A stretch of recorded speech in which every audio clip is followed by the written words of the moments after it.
अस्सलाम वालेकुम नाज़रीन, वेदर अपडेट के साथ आपकी खिदमत में हाजिर हुए हैं। आपको बताते चलें, महकमा मौसमियात और माहिर फल्कियात ने इंतहाई ख़तरनाक तरीन हाई अलर्ट जारी कर दिया है। आज रात और शाम क्या होने वाला है, इंतहाई अफसोसनाक खबर सामने आ गई है।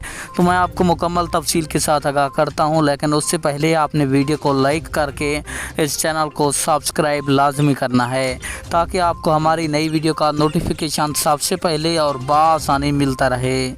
तो आपका कीमती वक्त ज़ाया किए बगैर बढ़ते हैं वीडियो की जानिब। आपको बताते चलें, महकमा मौसमियात की ताज़ा तरीन रिपोर्ट के मुताबिक ज़्यादातर बारिशें जो मुल्क पाकिस्तान में दाखिल हो रही हैं, सबसे ज़्यादा बारिशें सूबा सिंध के मैदानी इलाकों को मुतासर करेंगी, जबकि सूबा सिंध और कराची में शदीद और ख़तरनाक तरीन बारिशी सिलसिला इस वक्त भी जारी है और 20 अगस्त तक जारी रहने का इम्कान।